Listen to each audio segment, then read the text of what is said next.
নাবালক সন্তান রেখে যদি মা এবং বাবা দুজনেই মারা যান তাহলে এই সম্পত্তির মালিক কে হবে? মা বাবা দুজনেই নেই, তাহলে এই সম্পত্তিটা কোথায় যাবে? তার একটা গার্ডিয়ানশিপের প্রশ্ন চলে আসে। এই সম্পত্তিটা দেখাশোনা কে করবে?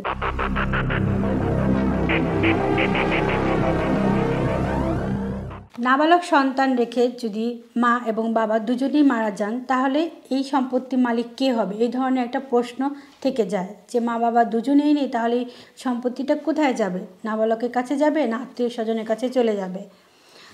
নাবালকে মা বাবা দুজনেই অবর্তমান থাকলে সেই সম্পত্তিটির মালিক নাবালকই হবে। এখানে সে যতটুকু অংশ পেত নাবালক হিসেবে ততটুকু অংশই সে পাবে। এই সম্পত্তিটা আর কোথাও যাবে না। যখন সে সাবলকত্ব অর্জন করবে তখন সেই নাবালকত্বের যে সম্পত্তিটা সে বিক্রয় করতে পারবে।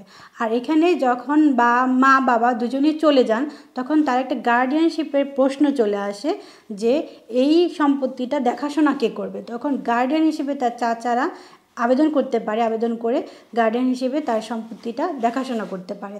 তার মানে এই নয় সম্পত্তিটার মালিক তার চাচা হয়ে যাচ্ছে, এই সম্পত্তিটার মালিক নাবালক।